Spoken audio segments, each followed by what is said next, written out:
Stop making excuses for yourself. Yes. Like, you're in business for yourself. Yeah. The best thing about that is you're in business for yourself. The worst thing about that, you're in business for yourself. If you were at any job, corporate, whatever, and they said, Chris, just tell us a week before what your hours are going to be, and you can work whatever you want, and we'll be happy with that. And the reality is, you think right now that you have ultimate flexibility, and you don't.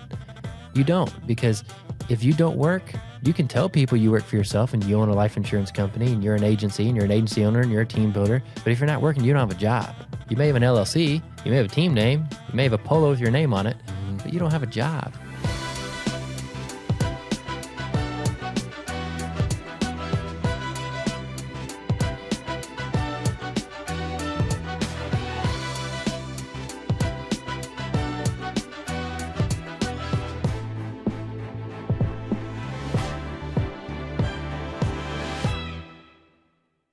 Hey, and welcome back to the Life Insurance Academy podcast. You guys, you know what's happened today? You get to hang out with Chris and Zach. Yeah, it's like a radio show, man. It is. Yeah, we're just hanging out, and grab your favorite tea, your favorite beverage, maybe a nice cold beer. What do you drink, Zach, when you're listening to your favorite podcast? Probably water. Yeah, Probably water. That doesn't surprise me. But you know what's really interesting that you said that is, I was talking to somebody the other day who is a flight attendant. Okay. And everywhere they go, where the flights are, they can guess what drinks that people order. No way. Yeah, like certain people from different states will always order this or that, or like a Dr. Pepper or a coffee, and somebody else is always drinking a tea or some other thing I've never even heard of. Like, it's also different. Wow, I would have never guessed that. What do you think Kentucky people drink? They probably all get Buffalo Trace. Yes. That's what they said. Yeah, that's what I would say. Yeah, probably bourbon for sure, and probably specifically Buffalo Trace. Absolutely. Yeah. Yep. So crack open your Buffalo Trace. You are in for a treat. You're hanging out with Chris and Zach, and today we have a topic here. I'm going to unload it to Zach for the first time. His ears have not heard this topic yet. We're going to throw it out there. I can only imagine what it could be. We're going to see if we line up in our thinking in regards to this, okay? Well, so, 3 things that you must stop doing to be successful in life insurance sales. Usually, we're talking about things to do, things to add, but, you add so much, then you're not productive. So we've got to take some things out. So 3 things you've got to stop doing to be successful, okay? Now, I know you haven't seen this yet. Am I allowed to ask questions? Yeah. Well, I would love to hear what you think the 3 things are. Well, that's what I'm saying. I need to ask questions to facilitate that. So if you're asking me this, am I an average agent? I guess, and been in the field for a while, or I'm kind of new. Well, let's be very specific. Or is it me personally that I need to stop doing? Well, this is an intervention. That's what the kids call it, right? No, we're all here for you, buddy. This is the intervention move right there. Appreciate it. Thank you very much. No. I would say, like an agent who's had some decent success, mild success, and we're 4 months in, 5 months in.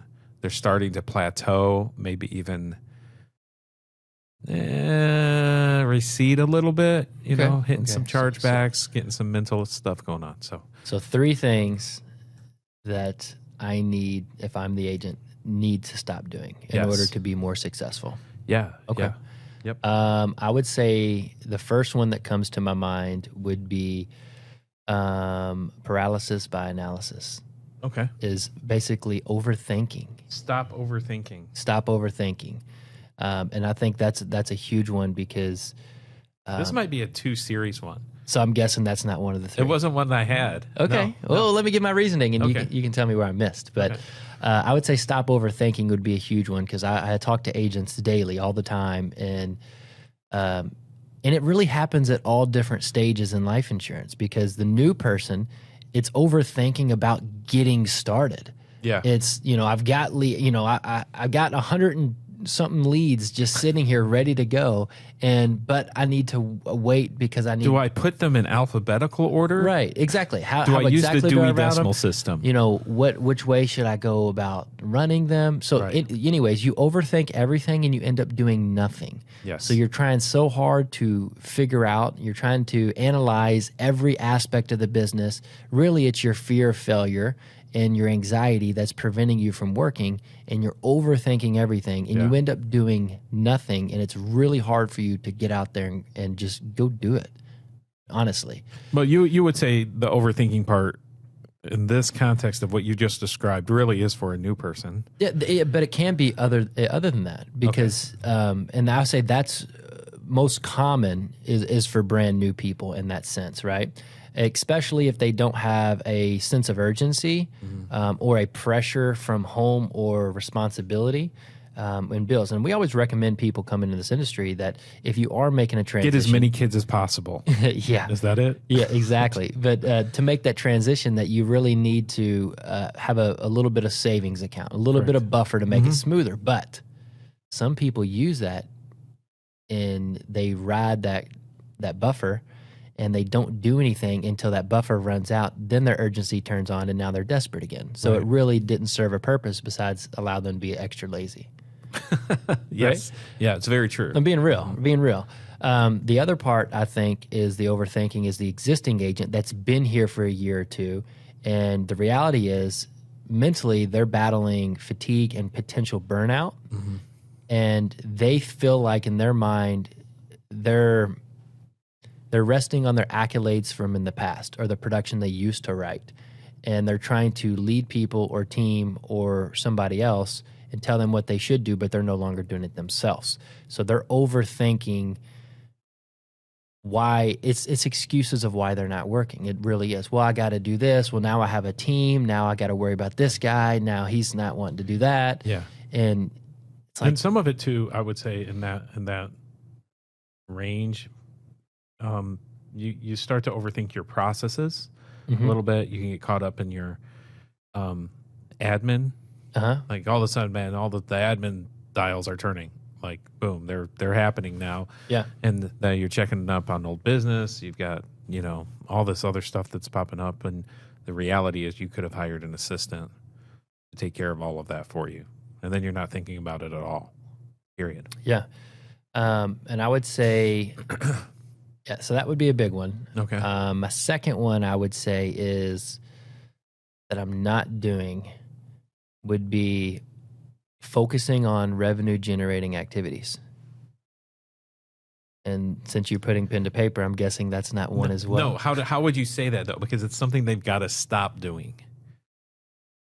So you're not saying stop focusing on revenue generation. Do you see what I'm saying? They got to stop focusing on non-revenue generating activities. Okay. All right. Yeah. And I think this is mostly for the experienced agent, right?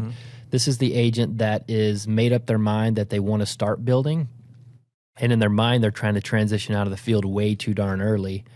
And really, at this moment, they need to be doubling down in the field and in their team instead of replacing one or the other to really try to excel and go to that next level. So understanding that the best way to lead is lead from a position of strength, a position of power, a position of income, a position of an example of pursuing a your life and dream and actually making headway towards it. And your agents can see that it's possible through you. Yeah. So a lot of new people, especially when you're building a team, they don't have their own personal belief system. They're borrowing the belief through you and through the company and through other people that are pursuing that and are closer to accomplishing their vision than they are. That is their biggest belief system. Yes. And with that, those experienced agents sometimes can take their eye off of what's moving them in that direction and start focusing on other things that is actually busy work or and taking away from the income in the revenue generating activities, which then makes it more stressful, makes it a lot more difficult. Yeah.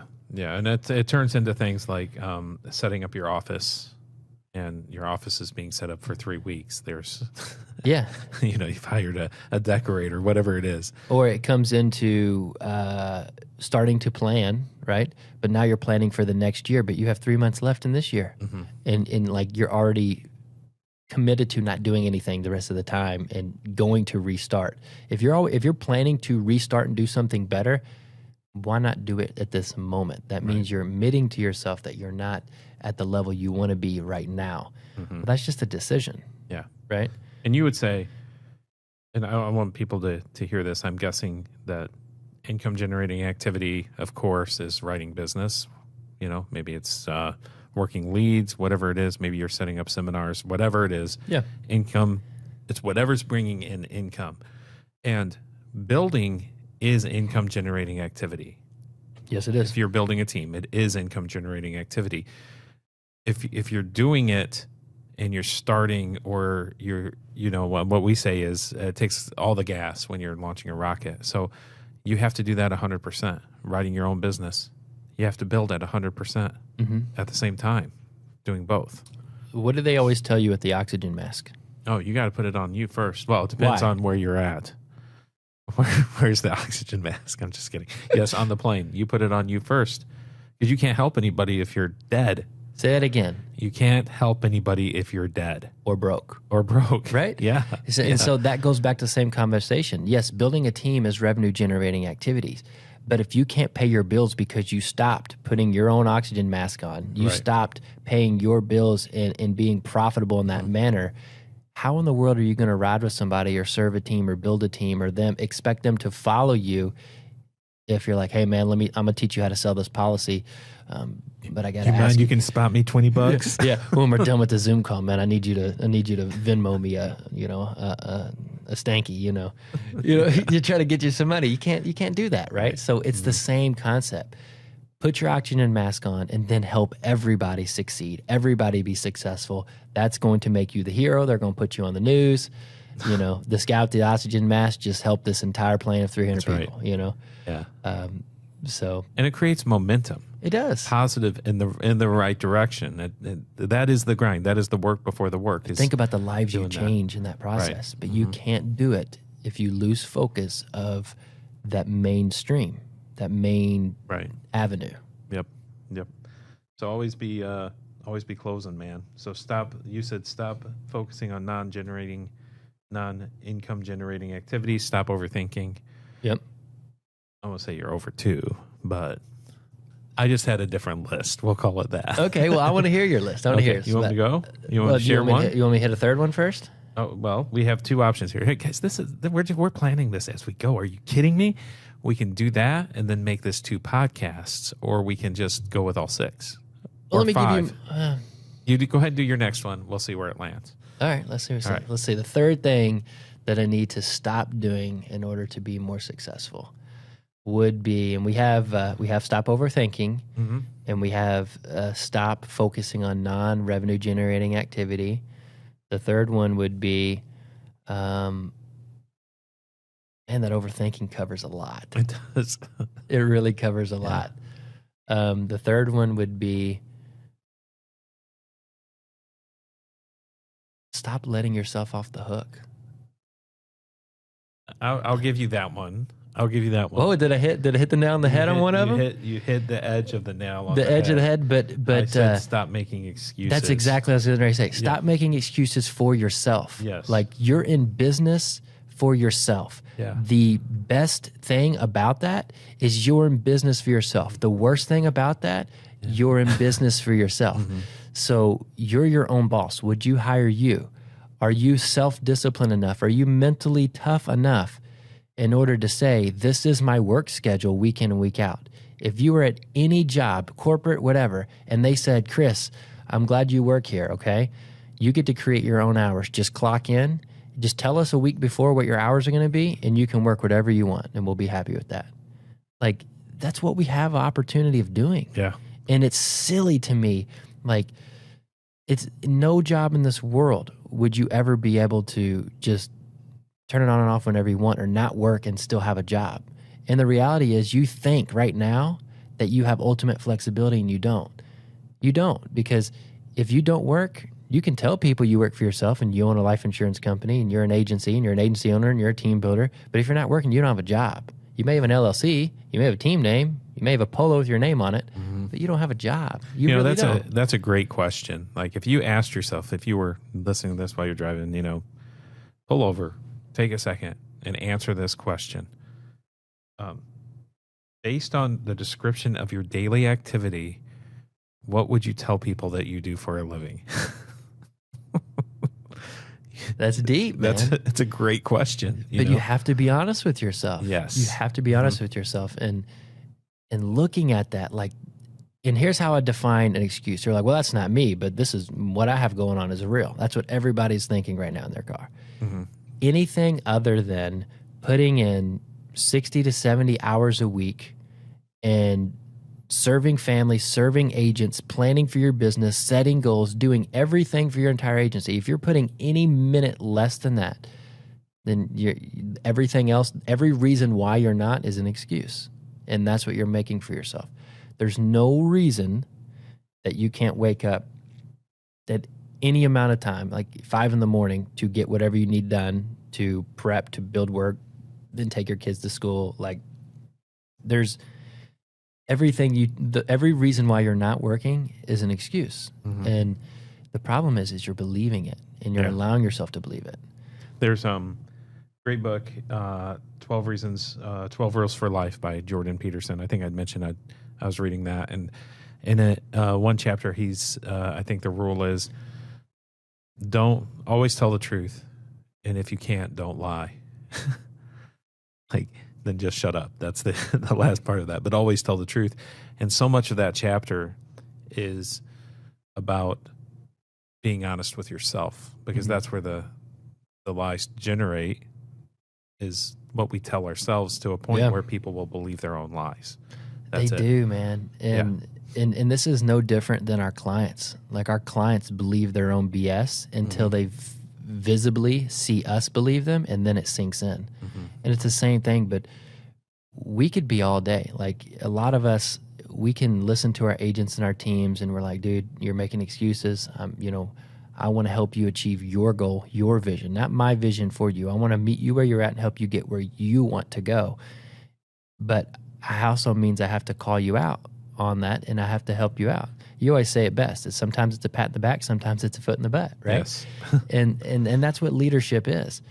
But are we holding ourselves to the same accountability as we hold our agents? Right. If you're a strong leader, and you can ask yourself that, am I a strong leader? And then ask yourself, am I a strong leader for myself? That's the first person you have to lead. 100%. 100%. And I am so self-aware in that manner that's why my voice probably went up. So Adam, you had to turn me down a little bit. Stop yelling, Zach. Exactly. It's way out of control. But that's like that self-discipline is everything in our business. I don't care what your talent is, what your experience is. I can have somebody that has the will and the drive and the self-discipline, and literally we could help them be the best agent in America, right? Just because that's really all it takes. Yeah. It's that simple. Do you find yourself, in this one specifically, do you find yourself finding reasons not to go out? Honestly. Me personally? Not you. This is for our listen, for you. Hey, there you are. When did you get here? This is for you. You find yourself looking for reasons, or finding a lot of reasons of why you can't go to work. Yeah. Those reasons could be, I have to take the kids to school, but then I have to pick them up from school. So I only have a few hours. So maybe I shouldn't even get into it because I'm not going to have time to finish. Yeah. So then you write, what do I do for a living? I'm a nanny. Exactly. I'm just like, it could be, I have to clean the house. Right. I have to do laundry. I have to housekeeper. Exactly. I'll name it and you can tell me what my job is, right? That's right. I got to go, I got to pay my bills. I got to take my dog to the vet. I got to go to the doctor. My grandma's sick. I got to. I hear things like, we have a dinner plan tonight, So I just stayed home. I'm like, you had the dinner's tonight, right? Isn't that? We play basketball on Tuesdays. Yeah, we play, you know? whatever it is, Yeah. whatever it is. But here's the tough thing. You have to look at yourself in the mirror and be able to tell yourself the truth. Just for a day. Do it for a day and catch it and see if it's true. So, yes, stop making excuses. That was on my list. So I'm 1 for 3, right? Yeah. 33%. That's still pretty. I mean, these are right. I mean, it doesn't make they're not wrong. That's about your closing ratio. Yeah, there you go. Cut that out, Anna. That is not acceptable.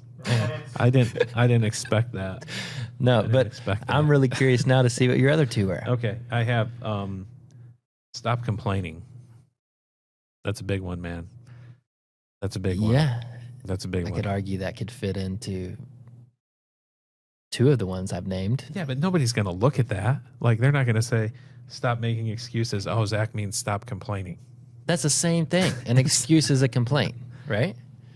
This is the reason I'm not successful. Zach, you can take that. Yes, you can take that. Correct. That is correct. But people don't make those connections. You guys, put it in the comments. Did you make that connection? Of course you did. Okay, I'll give you an example, right?